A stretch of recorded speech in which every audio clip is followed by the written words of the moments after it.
buenas tardes para todos nuestros televidentes. Como ven, cada tarde tienen una cita de 3:30 a 4:30 para conectarse con la vida, con los temas que nos permiten tener una mayor calidad de vida.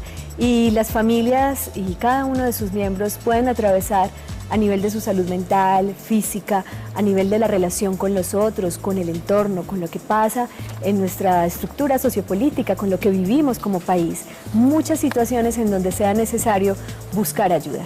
Una de ellas es el consumo y abuso de sustancias psicoactivas, un tema del que hablamos mucho y cada vez, digamos, en campañas educativas, en propuestas que buscan prevenir el consumo, nos seguimos preguntando qué hacer para que ciudadanos y ciudadanas, hombres, mujeres y en este caso, lo que hoy nos convoca, niños y niñas, no estén en riesgo de ser unas personas adictas a sustancias psicoactivas.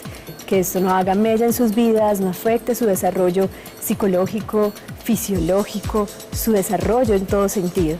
Y hoy tenemos por eso dos grupos muy especiales, digamos, dos visiones terapéuticas, de acompañamiento, de servicio, en donde definitivamente son los familiares de las personas con una adicción, y en este caso de un niño o una niña o un joven con una adicción, quienes más atención y ayuda necesitan, porque son quienes pueden hacer algo por esos seres. Vamos a entrar entonces en la consulta.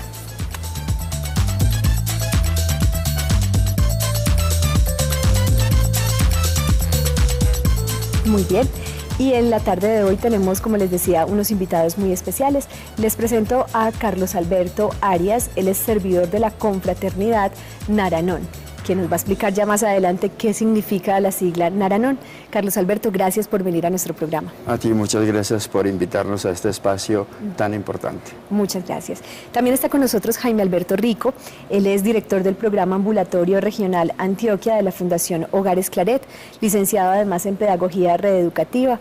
Jaime, mil gracias por acompañarnos. Con mucho gusto. Buenas tardes. Buenas tardes. Y están con nosotros dos mujeres muy especiales, digo yo, porque desde su corazón en estos momentos están aquí para contarnos su visión frente al tema. Una de ellas es Patricia Rojas Vanegas, ella es la coordinadora regional de los grupos de familia Naranón, y también nos vas a hablar de Naratín.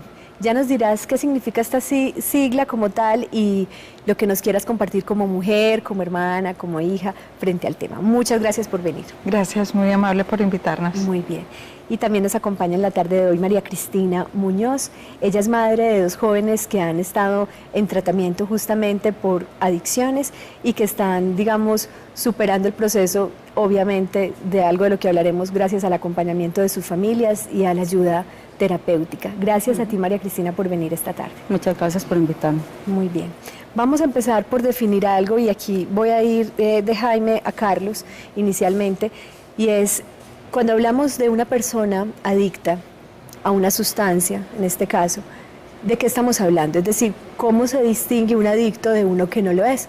En este medio en donde vemos constantemente que hay unas drogas socialmente aceptadas y avaladas, como el consumo de licor, por ejemplo, muchas personas creen que manejan la situación. ¿Qué es ser un adicto? Para que puedan definir también en sus hogares las personas cuando en casa hay un problema. Jaime. Bueno, en la Fundación Hogares Claret, para nosotros el consumo de alcohol y el consumo de sustancias psicoactivas son, digamos, lo mismo.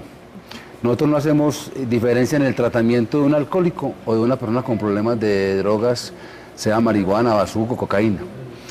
Llegar a decir de adicción, hay unos parámetros, hay unas condiciones y unas características para llegar a definir la dependencia. La farmacodependencia, como dicen los médicos, eso es una enfermedad primaria, progresiva, multicausal, incurable y mortal. Yo a veces en las charlas que tengo con las personas también hablo de otra condición que es la infectocontagiosa. Es una enfermedad infectocontagiosa porque por lo general las personas están consumiendo en grupo, en lo social. Progresiva, ¿por qué? Porque hay unas etapas. No toda la persona que consume drogas es drogadicto, no todo el que consume alcohol ha desarrollado la enfermedad. Hay unos niveles. Hablamos de dependencia cuando la persona empieza a tener problemas y dificultades en las áreas del proyecto de vida, cuando se empieza a afectar su salud física y psíquica, la parte académica, la parte familiar, lo social, lo académico, lo laboral. Igualmente, cuando aparecen unos conceptos como la tolerancia y el síndrome de abstinencia. La tolerancia tiene que ver con la necesidad que tiene el usuario, el adicto, de aumentar la cantidad de sustancias para sentir el mismo efecto. Y el síndrome de abstinencia tiene que ver con un cuadro de síntomas, por lo general psíquicos, que se pueden manifestar en el cuerpo cuando la persona deja de consumir. Entonces son 4 o 5 situaciones donde uno puede decir, aquí ya hay dependencia.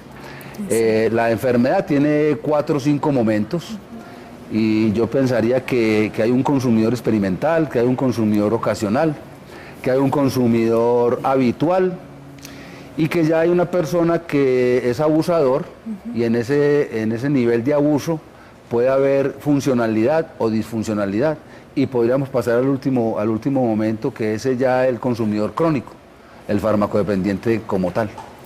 Muy bien, pues en todas esas categorías, digamos que vamos a centrarnos en los sujetos y en este caso en un grupo poblacional específico, son los niños y las niñas, los jóvenes. Quisiera saber, Carlos Alberto, si en la labor que realizas con los grupos de familia de Naranón, has logrado identificar qué tipo de situaciones de riesgo están viviendo los niños y las niñas hoy que puedan predisponer desde lo ambiental, desde lo social, a que ellos sean consumidores y en el futuro probablemente abusadores o farmacodependientes. Bueno, indudablemente hay muchas situaciones y yo diría que casi todos los jóvenes de hoy están expuestos al riesgo. Por ejemplo, desde la casa puede comenzar la adicción. Es muy común, es muy normal tener ciertos medicamentos controlados de la abuela, de la mamá, del papá, que para dormir los necesita y de pronto no tienen los cuidados necesarios de tenerlos bien guardaditos y esa exposición de esos medicamentos controlados puede ser un generador de que el niño quiera experimentar. Porque el niño o el joven cuando comienza el consumo de sustancias lo comienza como un experimento o como una señal de aprobación del grupo al que pertenece. Entonces yo quiero pertenecer al grupo y digo sí, ahí empieza el experimento. Desde digamos ya ampliando el territorio más de lo familiar, podría estar indiscutiblemente el colegio, la escuela, donde hoy el acceso a sustancias es muy fácil. Es demasiado fácil a tal punto que todos sabemos que ya se están infiltrando esos jíbaros, esos mercaderes de la droga en escuelas y en colegios y lo peor, están utilizando niños, están utilizando adolescentes. Eso por otra parte. Y de lo social, indiscutiblemente hoy el niño se enfrenta a una gran soledad. Papá y mamá trabajan. No quiere decir que todos los hijos de papá y mamá que trabajan van a caer en esa situación. Pero son agentes, son situaciones que favorecen, digamos, en ese ambiente de soledad, de querer estar acompañado y ese querer estar acompañado le da la posibilidad de ciertos ensayos. Entonces, hoy el acceso es muy, muy fácil. De pronto pienso yo que el niño que en muchas ocasiones no tiene la figura de papá y mamá, de pronto solo tiene la figura de mamá, de pronto el niño hoy el acompañamiento lo tienen el Facebook, el Twitter, que no dan abracitos, que no dan besitos, que no te dicen te quiero, te extrañé, me haces falta. O sea, es multifactorial, como lo decía Jaime precisamente. O sea, puede ser muchísimas circunstancias y hoy tenemos un mundo más abierto, una plataforma que ofrece más y que el niño, si no está bien educado, desde la casa, desde la escuela, desde el colegio, fácilmente accede a él y el problema es que no siempre o casi nunca se sale de ahí. Muy bien. Ha enumerado Carlos, digamos muy en conexión con lo que Jaime nos mencionaba, unos factores que podemos empezar a identificar. Hay unas situaciones de riesgo o familiares o sociales, hay unos vacíos afectivos, como lo mencionabas, muchas veces el contacto, así nuestros pequeños chicos puedan hoy día tener un listado de aparentes 400 amigos en una red social que resulta muy útil para muchísimas cosas, en muchos sentidos, como lo mencionas, no necesariamente garantiza afecto. Hay unas características de la personalidad, Jaime, que quisiera de pronto, si pudiéramos nombrar, sin llegar a estereotipar, no siempre un niño tímido va a ser un consumidor, ni siempre un chico que es demasiado inteligente o el que, por el contrario, parece introvertido, en fin. Sin embargo, hay unos rasgos también de la personalidad, ciertos vacíos o dificultades en la comunicación, por ejemplo, en la posibilidad de expresar. ¿Qué tipo de características podrías señalar que es importante atender o reforzar. Y voy con una tan sencilla y tan profunda como el tema de la autoestima.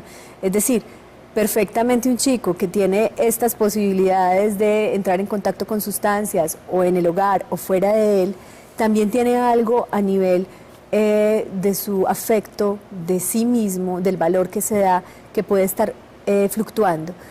¿Qué pasa allí? A ver, sí, se supone que una persona que no se quiere, que no se respeta, que no se valora, que no tiene un buen autoconcepto, pues definitivamente tiene más riesgos de autodestruirse, ¿cierto? De estar consumiendo alguna sustancia. Pero yo quisiera, como para ir en orden, y me disculpa pues que me largue un poquito de la pregunta, tocar un asunto muy importante en nuestra sociedad y que tiene que ver con el alcohol. A mí me parece que el alcohol es una de las sustancias más peligrosas y, como se dice en la calle, la puerta de entrada. En la estadística nosotros podemos observar con los jóvenes que tenemos en tratamiento en la Fundación Hogares Claret y con los adultos, que cuando hacemos las valoraciones y las entrevistas para diagnosticar y elaborar el plan de tratamiento, encontramos que de 100 muchachos que tenemos, podemos hablar de 90 a 95, iniciaron su carrera de farmacodependencia con el uso del alcohol. Y cuando hablamos de qué edad, y entonces estamos hablando de 10, 12 años. Y preguntamos con quién, y encontramos que es el papá. ¿Y dónde? Y en la casa. Y en la celebración del 24, del 31, del Día de la Madre, del Día del Padre. Entonces me parece que el asunto con el alcohol es una situación que algún político por ahí y senador hablaba de la doble moral, ¿cierto? Que estábamos haciendo mucha énfasis con la marihuana, con el bazuco, con la cocaína, pero al alcohol como que no le paramos bola, ¿cierto? Por lo social, por lo legal, por lo cultural. Antes se hablaba de que el alcohol era una sustancia aceptada cultural, familiar, académicamente, socialmente. Yo pienso que en este momento el alcohol se convirtió en una necesidad social y muchas canastas familiares está incluido la lata de cerveza, la media de ron o la media de aguardiente. Muy bien, Jaime. Acabas de introducir un tema que es bien importante, que tiene que ver con lo cultural, y es desde lo cultural que hacemos un legado a niños y niñas, desde lo que vemos como lo normal, lo aprobado, lo que incluso es sinónimo de fiesta, celebración y felicidad para muchos, termina calando profundamente en lo que para un niño o una niña significará en el momento o a futuro el placer y el bienestar. ¿En qué lo encontrará? ¿En qué se refugiará? De eso se trata el tema, de intentar indagar qué pasa en nosotros como adultos cuando nos escandalizamos frente a las situaciones de consumo y abuso de sustancias psicoactivas en niños, niñas y adolescentes. Por eso los invito a responder la encuesta que tenemos en el día de hoy. La pregunta que queremos hacerte en Facebook a través de nuestro fanpage, recuerda que nos ubicas como Canal Teleantioquia, es la siguiente. ¿Cuál crees que es la principal causa por la que un niño o una niña pueden llegar al consumo de sustancias psicoactivas? A. Un hogar disfuncional de escaso acompañamiento afectivo por parte de los padres. B. Suelen ser chicos sin responsabilidades y en ocasiones bastante sobreprotegidos. C. Son niños y niñas con baja autoestima sumada a situaciones de alto estrés. D. Suelen ser seres sin criterio para elegir y sin una formación en valores. E. Todas las anteriores. Es difícil determinar cuál de todas ellas, sin embargo queremos su opinión, queremos saber cuál crees que pesa más para juntos construir un panorama de acción, una red vital para prevenir el consumo de sustancias. Recuerda que también estamos en nuestro chat, nuestra página es www.teleantioquia.com.co, nos ubicas fácilmente a través del enlace en vivo, das clic allí y una vez das clic vas a estar conectado con nosotros, conectada con nosotros y puedes hacernos tus preguntas, tus comentarios, esas cosas que todavía no entiendes, la impotencia y el dolor que genera en un padre o una madre de familia, saber que aún donde hay amor y también ha habido apoyo, se presentan este tipo de situaciones. Queremos acompañarlos y acompañarlas, por eso no se desconecten. Vamos a una pausa y ya regresamos.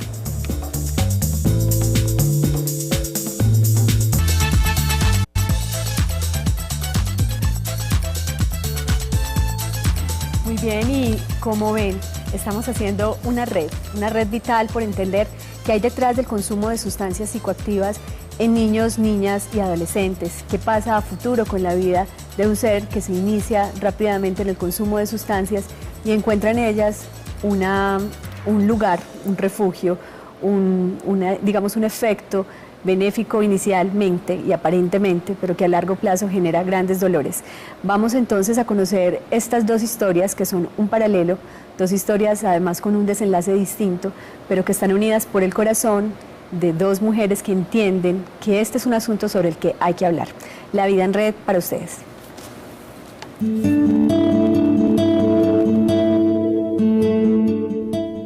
Dos voces, dos vidas, dos historias con algo en común. Este es el paralelo entre una madre y una hermana que lograron transformar el dolor de tener un familiar adicto en una oportunidad.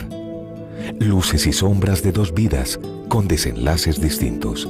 Para mí fue muy doloroso saber que después de 8 años de separada me tocaron una situación tan triste. Jamás pensé, y yo pienso que ningún padre en este momento piensa que a ellos también les puede llegar la drogadicción al hogar. Me dio muy duro, pero yo me vine a dar cuenta como a los 3 años. Él estaba en bachillerato cuando empezó a consumir y muchas veces no iba al colegio, sino que se quedaba en la calle jugando. Empecé a cogerle muchas mentiras y me di cuenta realmente que él estaba consumiendo. Este joven tenía 13 años cuando empezó a consumir. Soy hija de un papá alcohólico. Las consecuencias pues que genera este problema no siempre son pues agradables.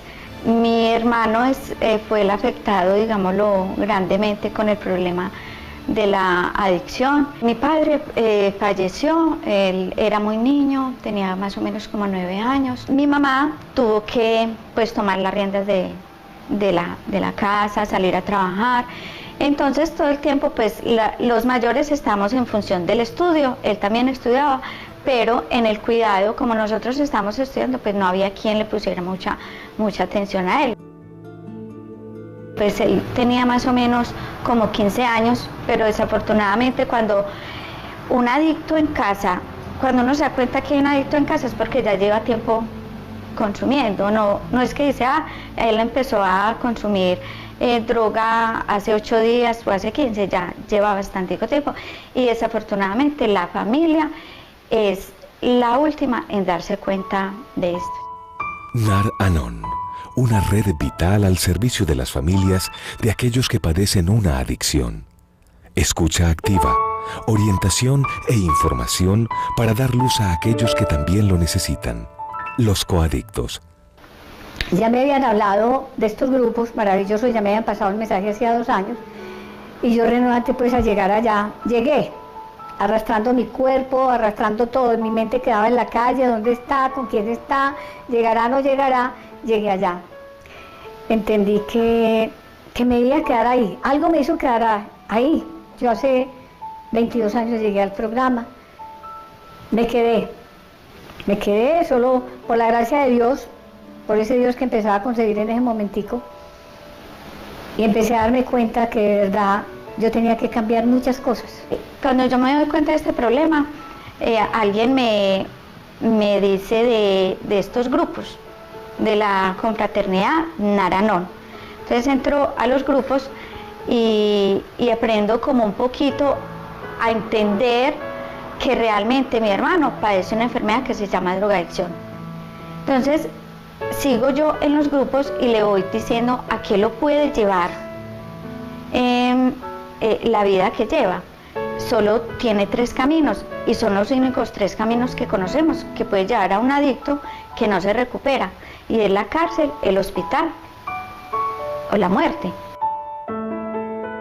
Ya terminado este camino a los 24 años, una persona muy joven, llena de vida, bonito, elegante, bien vestido, trabajador, muy inteligente. Muere a los 24 años por los horrores de la adicción. La primera responsabilidad es consigo mismos. La muerte es un camino para unos, mientras otros eligen la vida.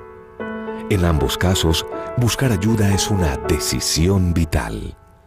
Él alguna vez lo dijo, y cuando lo hemos invitado a ser orador en nuestra hermandad, lo dice muy claro: madres, déjennos volar solos, es hora de que suelten a su adicto. es hora de que lo suelten. Ustedes hagan el trabajo de ustedes y permitan que nosotros tomemos realmente nuestra vida en nuestras manos, porque es que ustedes no pueden seguir viviendo la vida nuestra. Eso fue lo que yo hice, eso fue lo que yo entendí. Cuando paré a este joven y le dije, no más, o te recuperas, o coges un camino de recuperación. Él fue a NA, afortunadamente ya hace años, con un camino de recuperación, sigue amando su programa, sigue aferrado a él, porque todos los días es un cambio diferente. Un cambio diferente, soportado y apoyado por lo que unas redes de apoyo, de comunidades terapéuticas, de acompañamiento a las familias logran.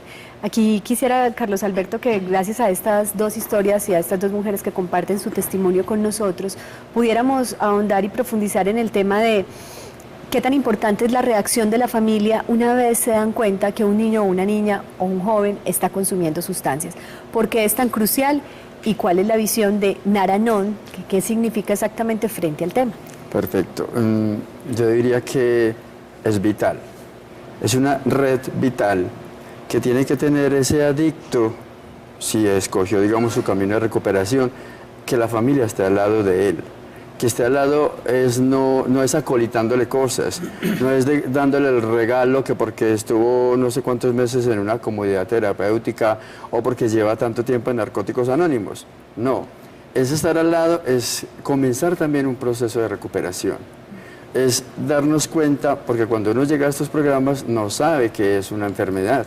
Primero, el adicto no sabe que está enfermo y en segundo lugar la familia mucho menos sabe que está enferma, porque es una enfermedad absolutamente contagiosa desde la parte emocional. ¿Qué hace Naranon en este caso? ¿O cuál es el acompañamiento que nosotros damos? Nosotros damos un acompañamiento absolutamente total a la familia y a esos amigos cercanos, a estas personas cercanas al adicto. ¿Qué hacemos nosotros con la familia? Comencemos por el derecho. ¿Qué es Naranon? Naranon es, expliquemos la sigla, NAR de narcótico, ANON de anónimo, grupos de familia. O sea, somos personas que anónimamente nos reunimos para buscar ayuda frente a una situación de estas. Sí, te interrumpo en este momento porque, claro, normalmente siempre estamos pensando que quien tiene el problema es la persona que es adicto a la sustancia. Hay comportamientos también adictivos, repetitivos, conflictivos en esa mamá, en ese hermano, en esa hermana que intenta ayudar a esa persona pero que no sabe cómo. ¿Por qué la familia también necesita ayuda? ¿En qué perspectiva está enferma la familia también? Correcto. El primer desequilibrio de la familia comienza con la parte emocional, comienza a sufrir unos estados alterados. Entonces ese papá, esa pareja, esa mamá, ese hermano, sin darse cuenta puede pasar facilito de la euforia a la depresión, del tener muchos sueños y querer vivir, a la vida no me importa nada. O sea, digamos son unos extremos, la persona comienza a manifestar esos extremos y desde esos extremos comienza a tener comportamientos. Porque si se quedara solamente en esa parte emocional y quietecita, pues listo. Pero resulta que la familia, por ejemplo la mamá, puede pasar tranquilamente toda la noche al pie de una ventana esperando que su hijo llegue o pensando que se lo van a matar. O comportamientos como muchas veces son nosotros, los familiares o las personas cercanas, sin darnos cuenta, en nombre del amor, por supuesto, los que terminamos haciendo más daño o ahondando la enfermedad.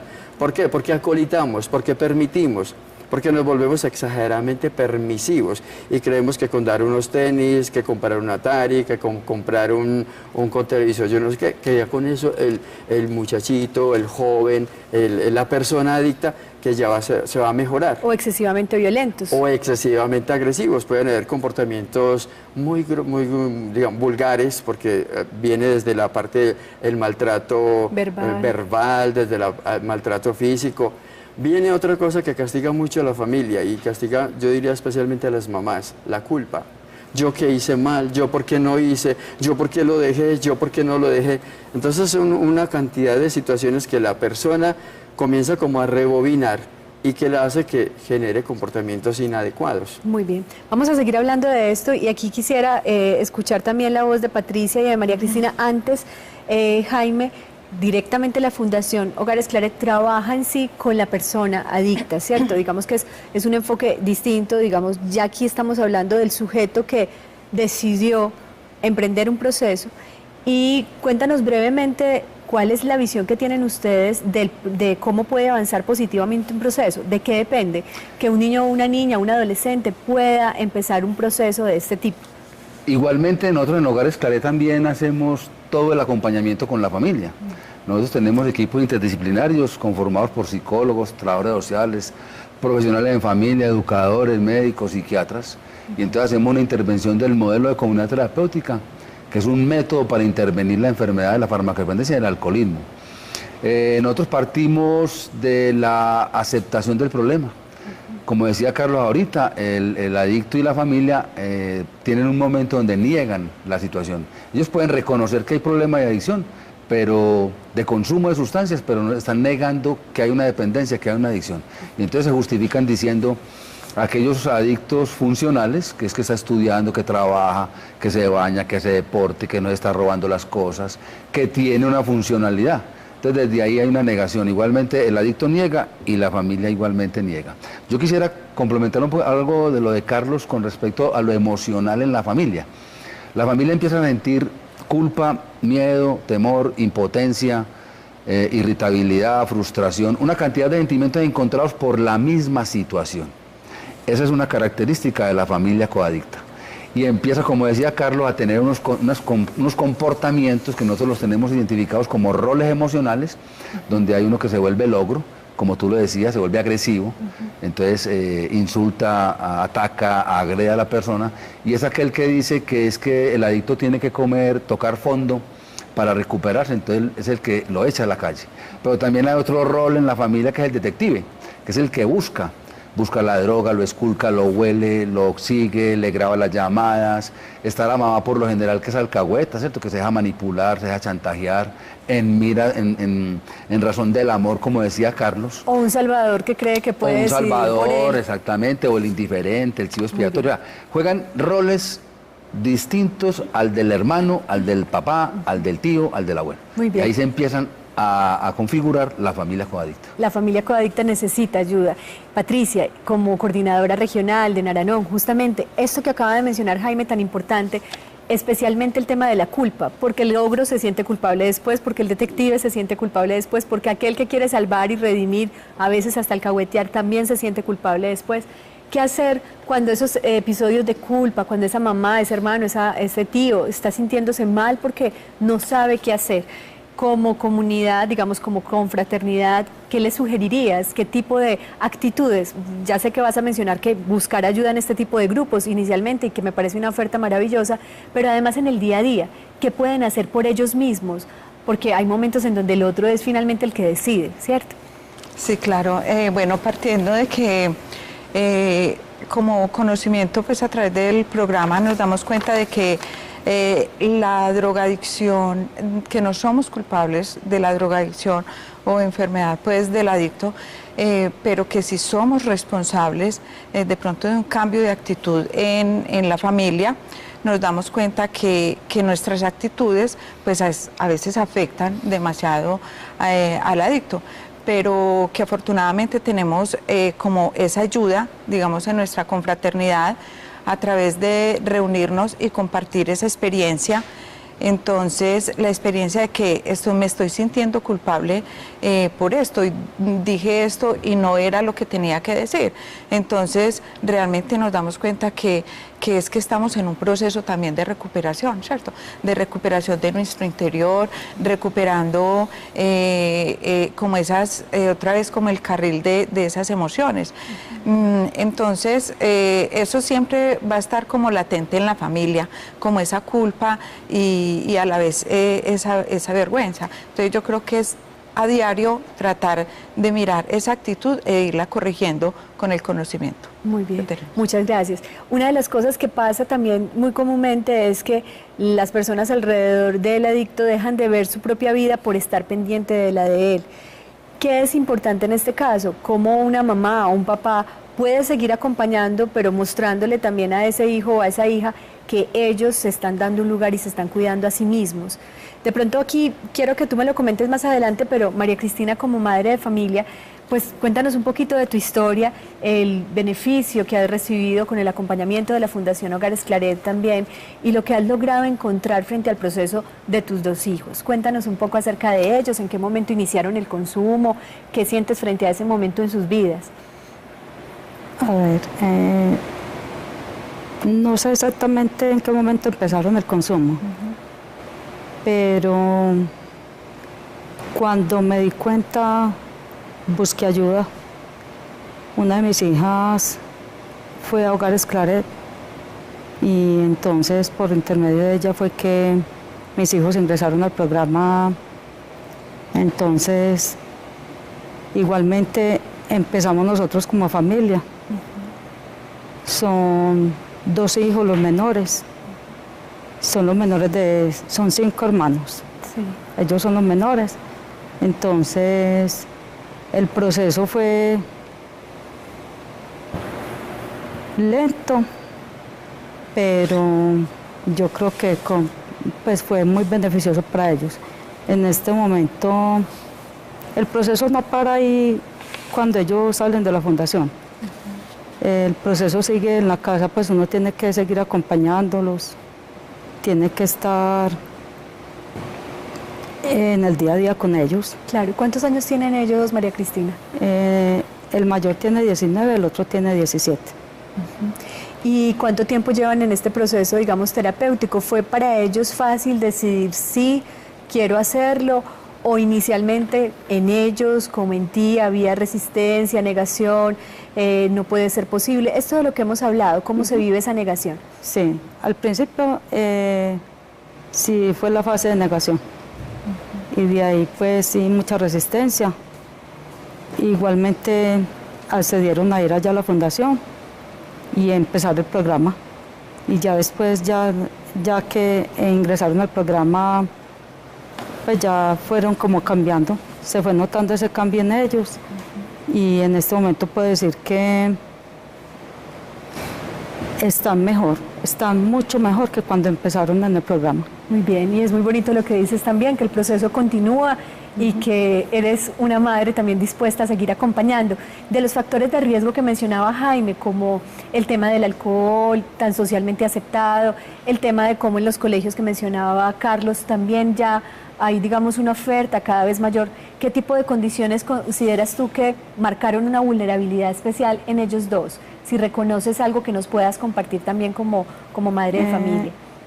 Yo pienso que no, en mi familia no se consume mucho alcohol, ni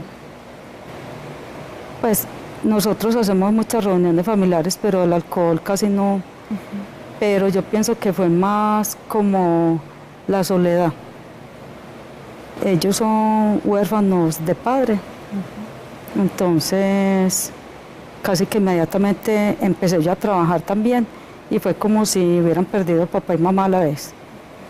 Entonces yo pienso que fue como esa parte, como la soledad, no sé, me parece que fue por ahí. Muy bien, tocas ese tema también importante que no hemos querido dejar de lado, perdón, y tiene que ver con lo que viven también en ese mundo interno los chicos y las chicas que muchas veces no manifiestan y que les duele la vida, como le duele a veces también al adulto, o a veces más, o a veces menos, no lo sabemos, pero hay que acompañarlos, y ese punto que toca María Cristina es importante. Carlos quiere decir algo, pero debemos ir a una pausa, muy brevemente, para poder después en Zona Interactiva escuchar a los televidentes que probablemente tienen sus preguntas. ¿Qué querías decir? Perfecto, no, yo quería enfatizar una cosita que me parece importante, y es que nosotros en los grupos aprendemos a soltar al adicto. ¿Qué quiere decir soltar al adicto? Y lo veíamos en la nota, soltar al adicto no es ser indiferente con él, no es echarlo a la calle, no es creer que no me importa, no. Soltar al adicto es emocionalmente comenzar a separar la persona de la enfermedad, para comenzar desde esa perspectiva a tener unas actitudes más sanas y más saludables frente al adicto y frente al resto de la familia, que en muchísimas ocasiones se descuida porque comienza a girar todo en torno al adicto. Muy importante ese punto, lo vamos a tocar después de este corte comercial. ¿Qué significa soltar al adicto acompañándolo y obviamente facilitándole la vida, el proceso de recuperación si así lo decide y el proceso también de recuperación de la vida de cada uno de sus miembros de la familia. Las líneas telefónicas 232-4604, 018-515-015, estoy segura que se conectarán con nosotros en unos minutos en Zona Interactiva.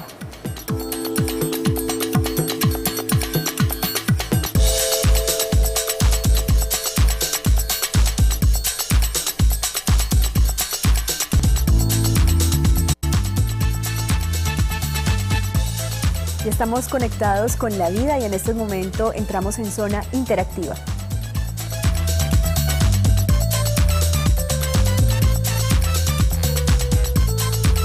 Y está en la línea desde Bogotá, Marta Oquendo. Marta, buenas tardes. Marta. Buenas tardes. Muy buenas tardes, gracias por estar con nosotros. ¿Qué nos quieres comentar desde Bogotá? ¿Qué piensas del tema de hoy? Bueno, yo he estado viendo el programa desde acá y tengo un familiar con problemas de adicción a fármacos. Ajá, y en estos momentos, sí, adelante. Quisiera saber si aquí en Bogotá existe alguna fundación a la que podamos acudir, pues la familia, para buscar ayuda.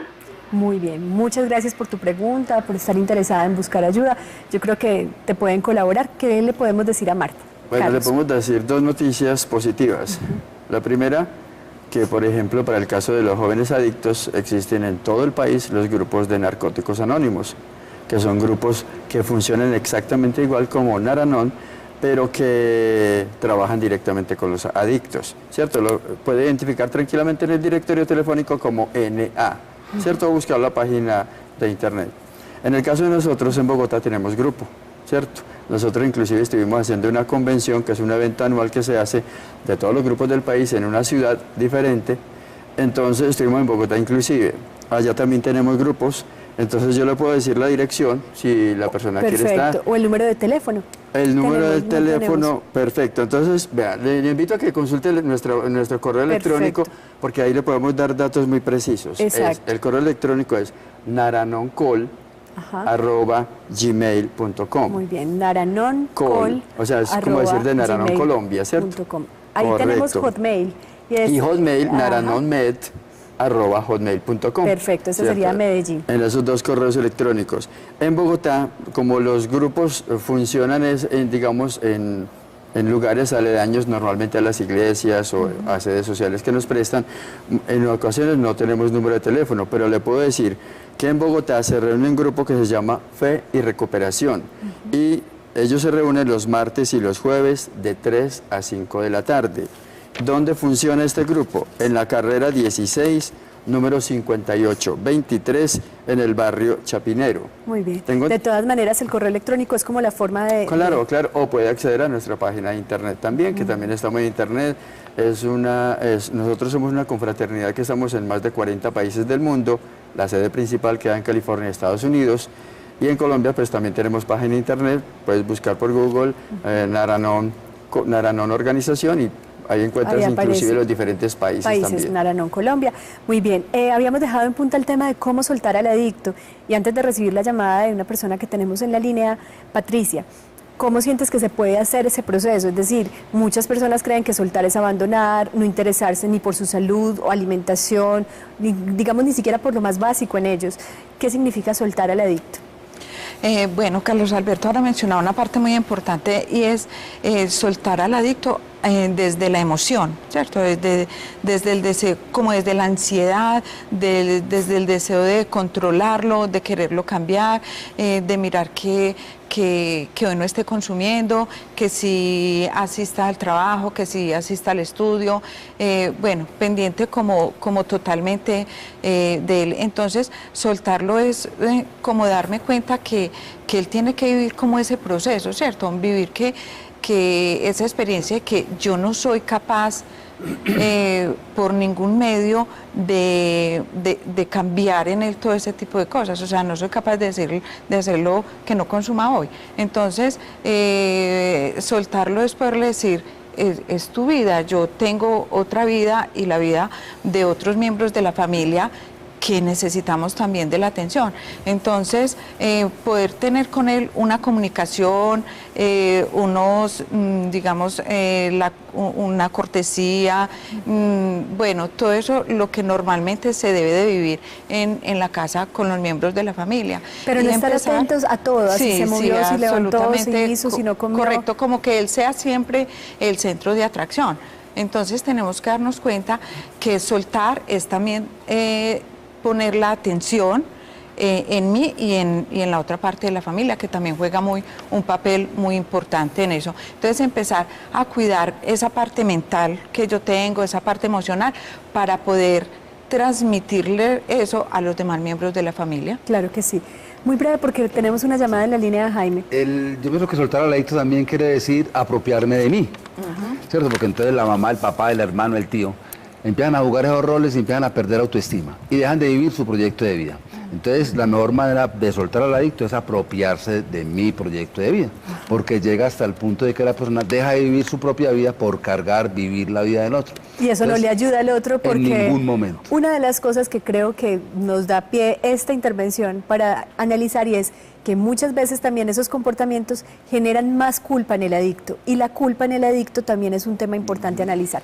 Tenemos una llamada adelante, quien sé que no quieres decir tu nombre, pero te doy la bienvenida. Gracias por conectarte con nosotros. Muchas gracias, felicitaciones por este programa tan interesante. A ustedes, señores de la salud mental. Bueno. Yo tengo dos hijos, sí, jóvenes, y supe en qué momento exactamente mi segundo hijo de 17 años me fumó marihuana. ¿Por qué? Porque aun cuando ellos apenas tenían 2, 3 años, empecé a prepararme y a conocer el mundo de la droga, porque me decía y escuchaba que la última que sabía algo de los hijos en esos aspectos era la madre. Entonces, el dolor más grande fue que yo impartí, les di el conocimiento sobre drogas, sobre enfermedades venéreas, sobre el alcoholismo, los llevaba a conferencias, o sea, les mostré todo, absolutamente todo. Mi esposo murió de un infarto delante de ellos cuando tenía 6 años y el otro 7 años y medio. Me tocó sola, pero sin embargo, ellos tuvieron un gran ejemplo de responsabilidad y buen comportamiento, tanto toda la familia como yo, con todas las fallas que las madres podemos tener. Te pregunto, como madre de familia, como mujer, ¿qué pasó en ese momento, digamos, para que puedas redondearnos esa vida tan importante de cómo, aún en medio de la información, de todo el amor y todo ese cuidado que les ofreciste también frente al tema, incluso enterándolos o informándolos, ¿qué pasó allí? ¿Qué reacción tuviste tú y cómo lo pudiste acompañar? No, el medio ambiente, él muy vulnerable, se dejó arrastrar de algunos amigos. Siempre fui madre que iba a buscarlos, dónde estaban, con quién y pasando qué con mis hijos, porque al ser mamá y papá intenté cubrir todos los campos y llenar todos esos aspectos, que casi me muero, pero le dije, yo te entiendo, lo querías probar, bueno, ¿qué te pasó, hijo? Hablé con él, bueno, me di cuenta que lo seguía haciendo porque su comportamiento, su mirada, su conducta, empezó el cambio, empezó todo. En este momento tiene 27 años. Ajá. Y estoy absolutamente segura que no la ha dejado porque está trabajando por fuera de la ciudad. Pero después de pasar 4 meses en prisión, arrastrado por los amigos, salió muy ligero por la buena conducta, porque nunca había hecho nada, porque lo había estudiado todo, pero yo no puedo largarme tanto porque otras madres querrán. ¿Qué sucede ahí cuando se tiene el conocimiento sobre síntomas, cambios, todo, cuando se hace frente a las cosas, y no me quise engañar ni huir de una verdad tan dolorosa, pero yo sí entré en unos cambios, porque él me pedía perdón y mamá, ya lo dejé, mamá. Madre hermosa, ¿me escuchas en estos momentos? Sí. La historia que nos estás contando es muy valiosa y vamos a intentar responderte antes de que se nos acabe el tiempo. Sí. ¿Qué pasó ahí? ¿Qué pasó ahí? La pregunta de qué pasó ahí, que es una pregunta que se hacen muchas mamás, muchos papás.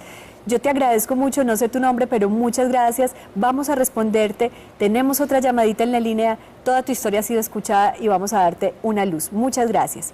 Recibimos la llamada de Carlos desde Prado. Adelante, Carlos. Buenas tardes. ¿Aló? Buenas tardes, Carlos. Muy brevemente, para poderle responder a esta madre que nos acaba de abrir el corazón y contarnos una gran historia que le queremos responder. Adelante con tu comentario también, Carlos. Bienvenido. A ver, yo tuve la oportunidad de meterme a cosas de vicio porque en una época de la vida mi padre no estuvo presente, estuvo ausente pues, por fuera de la casa, y esa fue la oportunidad para que yo me metiera con ciertos amigos, entre comillas.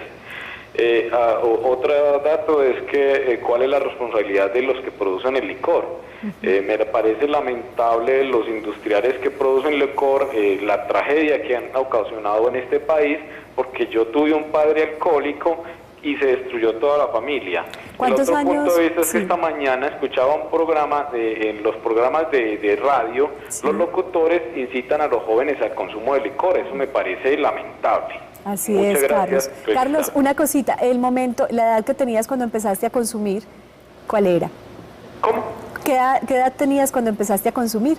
Eso era más o menos 20, 21 años. Perfecto. Y detrás del licor se fue al vicio, pero eso fue un proceso de 6 meses porque me ayudó mucho a hacer deporte. Muy Feliz bien. día, feliz tarde, gracias. Muchas gracias, Carlos, por lo que nos dices, nos cuentas, además ese llamado también, la actividad física. Sabemos que existen también, infortunadamente, deportistas que consumen, pero evidentemente la actividad física, el descanso. Y aquí Carlos toca este tema y la madre que está allí pendiente todavía nos dejó una pregunta muy grande, muy abierta, y es, ¿qué hacer si yo tenía la información, si yo sabía, si les había explicado? ¿Qué pasó allí? Y es la pregunta que está unada a la culpabilidad, que ojalá pueda ella sanar, porque en realidad no tiene la responsabilidad absoluta de las elecciones de su hijo. ¿Qué le podemos decir, Carlos, a esta madre para después comentar lo que dice Carlos? Bueno, ¿qué le podemos decir a esta madre? Es decirle que en este momento no mire el por qué. Nosotros nos damos cuenta que el conocimiento en este tipo de cosas definitivamente de nada nos sirvió. De nada nos sirvió, conozca mucho o no conozca nada. Lo más importante aquí para la señora es ¿qué puedo hacer ya? Y ahí ya se le abre un montón de puertas. Entre otras cosas, el proceso de culpa es un proceso que no lo va a sanar de la noche a la mañana tampoco. También le toca vivir un proceso. En nuestros grupos de recuperación se hace ese proceso precisamente desde la primera reunión y durante mucho tiempo hasta que ella puede sanar su culpa. Muy bien, por eso los datos han estado apareciendo en pantalla para que Correcto. evidentemente todavía hay mucho para hacer, especialmente por tu propia vida, madre querida, te digo así porque no sé tu nombre. Igual Milord tiene una pregunta en el chat, sé que debemos ir en conexión, y la pregunta de Milord es, ¿qué hacer cuando un adicto quiere dejar la sustancia pero no quiere internarse? Se trata de un hijo que consume cocaína y marihuana. Aquí quiero preguntarle a Jaime de los Hogares Claret si existe algún tipo de acompañamiento también para este tipo de persona que quiere ayuda pero no se ve interno en una institución. Como te hablamos ahorita, la enfermedad tiene unos niveles y en la teoría se habla de que los niveles de mayor deterioro deben estar hospitalizados y estar en una comunidad terapéutica residencial. Sí. Y se supone que aquellas personas que no están tan enfermas y que todavía están funcionando con programas ambulatorios como AA, NA, el programa ambulatorio que tiene la Fundación Hogares Claret para adolescentes, Sí. y otras instituciones del país, Carisma también maneja programas ambulatorios, etcétera, pueden servir para que la persona tome conciencia y haga su proceso de recuperación. Con ambulatorio quiere decir que cuánto tiempo pasa la persona. El digamos? programa del ambulatorio en Hogares Claret funciona 4 días a la semana en jornada continua la escolar, porque son estudiantes. Van y en la salen. mañana y estudian por la tarde en sus casas y viven en sus casas. Estudian por la tarde en los colegios y viven en sus casas. Perfecto. Y los compañeros que estudian por la mañana asisten a terapia en la hora de la tarde. Muy bien, tenemos una nota que nos pone en conexión con más información y regresamos con unos segundos para un tema que no concluiremos evidentemente y que daremos más información. Hoy te ponemos en conexión con la página www.naranoncolombia.org, un espacio en donde todos aquellos familiares de las personas adictas pueden encontrar una guía, una confraternidad para el acompañamiento. Los grupos de familia Naranon son una confraternidad mundial para todos aquellos afectados por la adicción ajena. También te invitamos a leer el artículo Prevención del abuso de drogas y promoción de la salud en jóvenes, de los autores Antonia María Sánchez y Alfonso García Martínez. En este artículo se pretende analizar el consumo de las drogas desde una perspectiva multidimensional, abordando el contexto social, político, económico y cultural, proporcionando herramientas ante esta situación, fomentando la autonomía y favoreciendo una toma de decisiones responsable. El artículo se encuentra en la revista de Estudios y Experiencias en Educación, volumen 7, número 14. La puedes encontrar en la biblioteca de la Universidad de Antioquia. Recuerda visitar nuestro micrositio en www.teleantioquia.com.co. Síguenos en Facebook como Canal Teleantioquia. Y búscanos en Twitter como @teleantioquia, #Red Vital.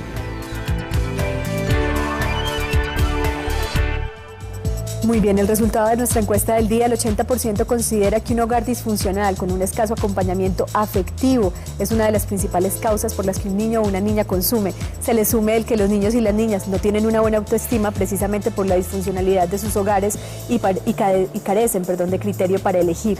Naratín es una opción también, es una opción de Naranon también, de DNA, en fin, cuéntanos brevemente en 5 segundos lo que tienes aquí para nosotros, Patricia. Bueno, Naratín son los grupos para los jóvenes familiares de los adictos. Naratín significa nar de narcótico, am de anónimo y teen es una palabra en inglés que significa adolescentes. Entonces hemos visto que los chicos también están muy afectados pues por el problema que hay en la familia y que de momento nos olvidamos de ellos porque tenemos centrada la atención en la persona que tiene el problema, o sea, en la drogadicción.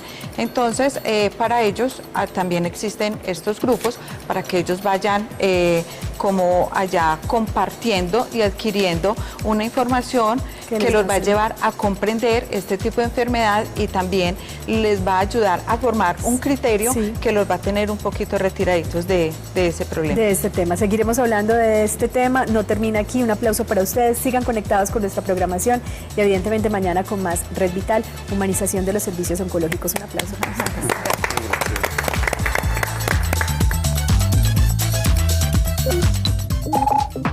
La anterior transmisión fue financiada con los recursos del Fondo para el Desarrollo de la Televisión de la Comisión Nacional de Televisión. Abuela, de la mamá, del papá, que para dormir los necesita y de pronto no tienen los cuidados necesarios de tenerlos bien guardaditos y esa exposición de esos medicamentos controlados puede ser un generador de que el niño quiera experimentar. Porque el niño o el joven cuando comienza el consumo de sustancias lo comienza como un experimento o como una señal de aprobación del grupo al que pertenece. Entonces yo quiero pertenecer al grupo y digo sí, ahí empieza el experimento. Desde digamos ya ampliando el territorio más de lo familiar, podría estar indiscutiblemente el colegio, la escuela, donde hoy el acceso a sustancias es muy fácil. Es demasiado fácil a tal punto que todos sabemos que ya se están infiltrando esos jíbaros, esos mercaderes de la droga en escuelas y en colegios y lo peor, están utilizando niños, están utilizando adolescentes. Eso por otra parte. Y de lo social, indiscutiblemente hoy el niño se enfrenta a una gran soledad. Papá y mamá trabajan. No quiere decir que todos los hijos de papá y mamá que trabajan van a caer en esa situación. Pero son agentes, son situaciones que favorecen, digamos, en ese ambiente de soledad, de querer estar acompañado, y ese querer estar acompañado le da la posibilidad de ciertos ensayos. Entonces, hoy el acceso es muy, muy fácil. De pronto, pienso yo que el niño, que en muchas ocasiones no tiene la figura de papá y mamá, de pronto solo tiene la figura de mamá, de pronto el niño hoy, el acompañamiento lo tienen el Facebook, el Twitter, que no dan abracitos, que no dan besos. Igualmente, cuando aparecen unos conceptos como la tolerancia y el síndrome de abstinencia. La tolerancia tiene que ver con la necesidad que tiene el usuario, el adicto, de aumentar la cantidad de sustancias para sentir el mismo efecto. Y el síndrome de abstinencia tiene que ver con un cuadro de síntomas, por lo general psíquicos, que se pueden manifestar en el cuerpo cuando la persona deja de consumir. Entonces son 4 o 5 situaciones donde uno puede decir, aquí ya hay dependencia. La enfermedad tiene 4 o 5 momentos y yo pensaría que hay un consumidor experimental, que hay un consumidor ocasional, que hay un consumidor habitual y que ya hay una persona que es abusador y en ese nivel de abuso puede haber funcionalidad o disfuncionalidad y podríamos pasar al último momento, que ese ya el consumidor crónico, el farmacodependiente como tal.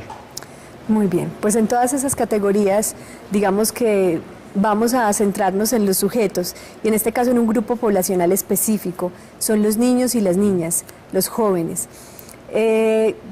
Quisiera saber, Carlos Alberto, si en la labor que realizas con los grupos de familia de Naranón, has logrado identificar qué tipo de situaciones de riesgo están viviendo los niños y las niñas hoy que puedan predisponer desde lo ambiental, desde lo social, a que ellos sean consumidores y en el futuro probablemente abusadores o farmacodependientes. Bueno, indudablemente hay muchas situaciones y yo diría que casi todos los jóvenes de hoy están expuestos al riesgo.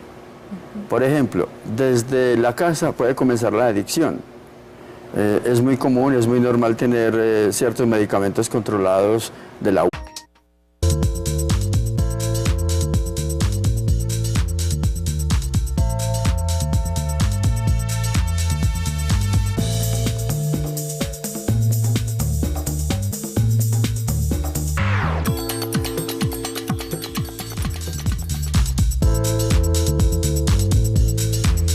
Buenas tardes para todos nuestros televidentes. Como ven, cada tarde tienen una cita de 3:30 a 4:30 para conectarse con la vida, con los temas que nos permiten tener una mayor calidad de vida.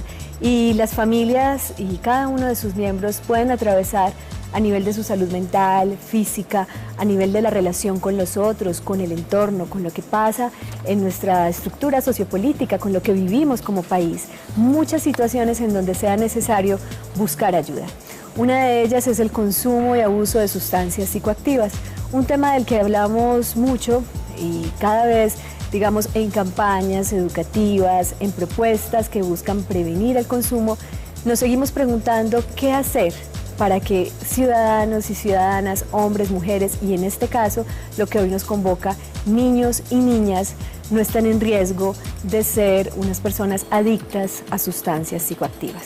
Que esto no haga mella en sus vidas, no afecte su desarrollo psicológico, fisiológico, su desarrollo en todo sentido. Y hoy tenemos por eso 2 grupos muy especiales, digamos 2 visiones terapéuticas, de acompañamiento, de servicio, en donde definitivamente son los familiares de las personas con una adicción, y en este caso de un niño o una niña o un joven con una adicción, quienes más atención y ayuda necesitan, porque son quienes pueden hacer algo por esos seres. Vamos a entrar entonces en la consulta.